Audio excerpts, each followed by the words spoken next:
Welcome to your Daily Writing Habit, episode number 472. If you're writing a book or thinking about it or trying to finish a book you've started, you are in the right place. Good morning. I'm your host, Christine Whitmarsh, also known as Christine Inc., like that stuff you write with. Each day I'm sharing with you the writing habits I've learned over my 19 years as a ghostwriter, book coach, and author. I have found that three things in particular have a huge impact on your success as an author, and they have the ability to turn someone who barely sees themselves as a writer into a published book author. Those three things are writing fundamentals, productivity, and mindset habits. Here's today's quote. My fear now is of cliché, of complacency, of not being able to feel authenticity in myself and those around me. John Hawkes. Well, good morning and happy Monday. And those three pillars I keep talking about every day, writing fundamentals, productivity habits, mindset habits. Those of you who listen to the show regularly, you really probably have those memorized at this point, but I preach that which I need to learn. And every Monday, what I do is I offer a kind of quick tip or strategy for each of those three pillars, as I call them. And yeah, here's a fun fact for you. Just like I said, I preach that which I need to learn. I'd say about 99% of the things I talk about here on the show, including tips like these, are things that I need to keep remembering and learning and reinforcing, even after 19 years as a professional writer, and then God knows how many years before that, I guess on the amateur circuit. Never forget that as an author, I'm walking in the same shoes as you are. I've been walking in them forever, but same shoes. And yeah, I just wanted to share that with you. And on to today's three pillar tips. Here's today's writing fundamentals tip. When you find yourself using cliches in your writing, or if you're tempted to do so, or if you're using like a ton of them, dig deeper to figure out what you're not saying, or what you're not seeing, perhaps what you're avoiding, or maybe what you're not clear about.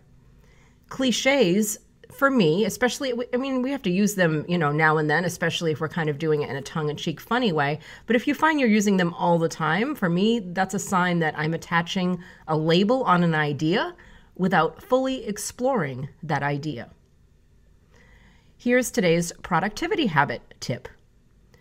When trying to add a new habit to your life, like writing, for instance, the most effective way for me, and I've mentioned this before, but it continues to be to piggyback the new habit onto an existing habit. Hands down, no competition. It's almost like a game for me, like, what new habit can I add now? Can I attempt to add to my life now? And looking at my schedule and saying, okay, what would be a good place to piggyback that? Like, for instance, recently I added a dorky little, like kind of physical movement habit.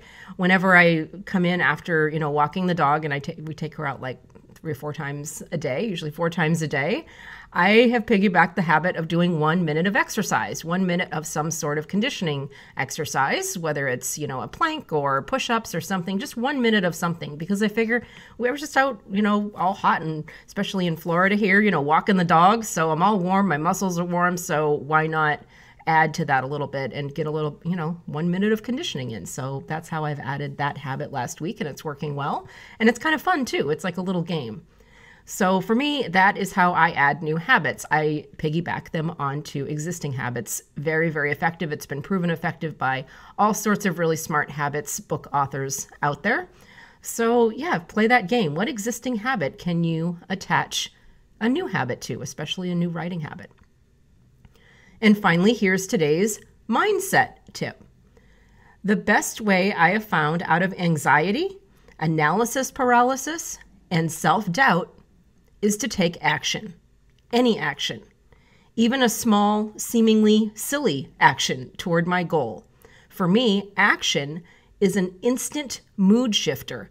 And you do, without going into the rabbit hole of mood too deeply, it has been proven that you do need to be in a mood that is, conducive to productivity, and taking action for me moves me into that mood, especially when it comes to writing, when it comes to creativity. Some kind of movement, some sort of action, one little thing.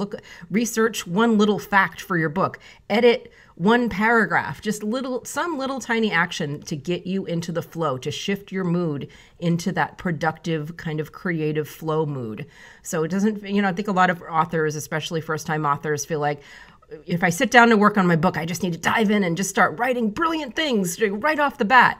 And that's kind of not how the brain works. It's just like, what I talked about a second ago, exercise. You need to warm up a little bit. So I warm up by walking the dog and then do, more intense exercise.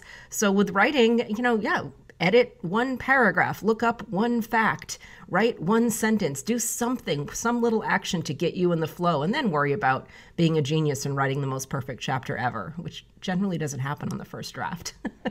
But that's my mindset habit tip, is take action. Thank you for joining me here on Your Daily Writing Habit, where I am helping you write and finish writing an awesome book. And please drop by my Inc. Authors group on Facebook and let us know how we can all support your writing goals. Inc. Authors on Facebook. Until tomorrow, happy writing.